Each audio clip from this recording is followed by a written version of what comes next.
My name is Dominique, and I am the Vice President of Black Filmmakers Association. I am the President of Rain Model Troupe, and I am the Social Media Director for Urbanology 101. To be a woman of color in a position of power within or leadership within a student org, it is a little bit scary, at least for me, because I feel like I see so many different like women of color in positions of leadership, and it's like, okay, I have to hold up to that. Like, I don't want to disappoint not only them but myself, um, because I technically like I haven't seen myself. I didn't see myself in like such like a high space, even within just like being the president of a modeling team. But it's definitely like kind of pushed me to be on top of things and everything like that. But to me, with also the modeling team, it's been three women of color for the past like two presidential takeovers.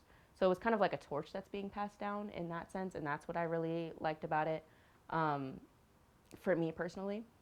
And then what it means to me, it means something special, because you grow up and you know usually on TV it's always just who's playing the president, a white man. But now you can. There's literally anything. You look at any type of show. It's a woman. When you look at the superhero shows, it's usually a woman president, which is actually pretty cool.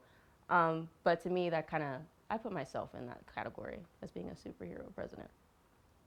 What drew me towards being social media director for Urbanology was the fact that I was always like online. I was chronically online when I first got the position.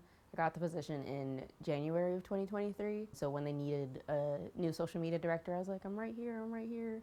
And it was my first e-board position, but it was definitely really fun and I learned a lot from it. I loved to model. I love to see modeling, actually. And I love the confidence that it brought out in literally every single body. I'm not saying that everybody like didn't have confidence going in, but when you joined versus where you were basically by the end of the semester, end of the year, it was a transformative aspect because that's what the team is about. It's about building confidence in yourself and who you are.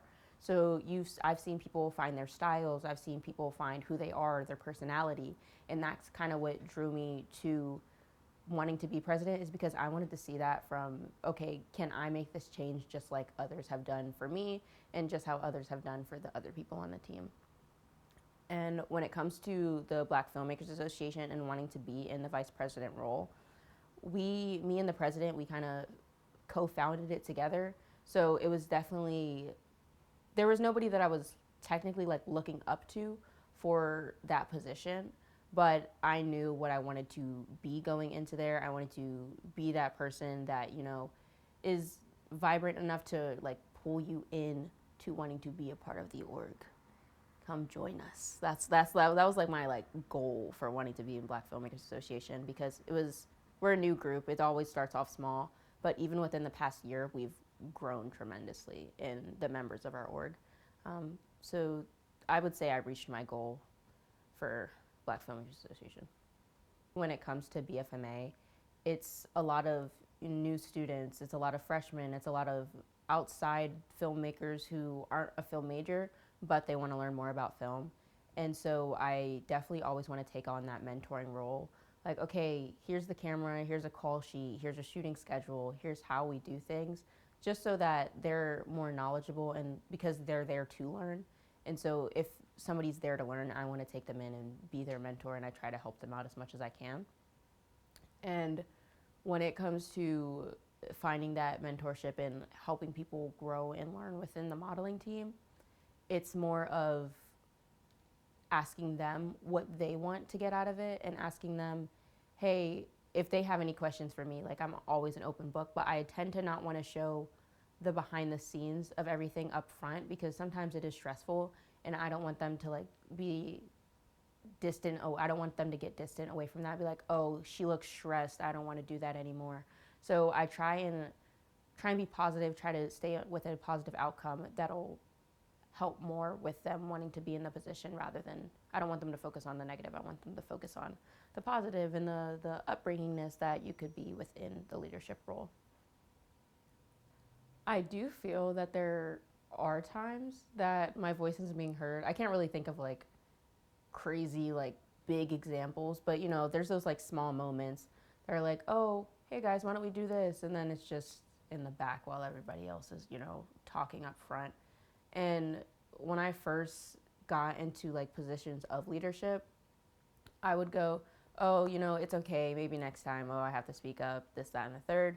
But then once it started getting repetitive, I was like, okay, I can't do this anymore. I need to speak up. I'm even okay, you have your idea, let me say mine. I like your idea, but let me also put mine in the loop as well. I had to learn how to do that and not just like be like, okay, we're just gonna go with this idea. I'm not gonna state mine because we don't need another option. Sometimes we do need another option. With my dance team, it's not just we have a certain set of choreographers. It's basically we submit choreography. And when I first got into college, that's when I just started like actual hip hops. So when I would create choreography, I didn't know what I was doing. It wasn't good at all. But I think it changed while I was here, while I was on the team. And so when it did and I made choreo and it got picked, a lot of the times I was like, okay, like it's just choreo. But these past two choreos that I've made, they've definitely showed me, they were like a wow factor for me to teach them and then to see everybody on the team doing them and doing them how I wanted. Like I think I almost cried last time when I saw everybody do mine, like do my piece, and I was like, wow guys, I was like, this is actually kind of good. I was like, does everybody want to be in it or something? And to see people be excited about my pieces and about creations that I've made, also it's heartfelt to me.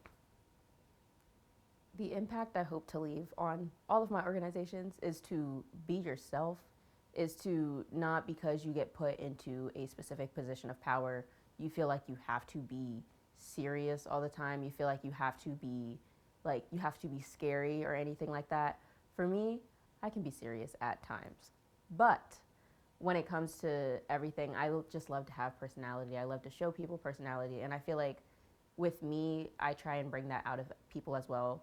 I remember when I first joined the modeling team and when I first joined the dance team, I would create like, I would just like, at people. Like, and they started doing it too, it was personality. I want to leave behind personality. I want to leave behind laughter. I want to leave behind love. And that's kind of what I want to be known as once I leave all of these organizations. I want to be remembered as somebody who loved.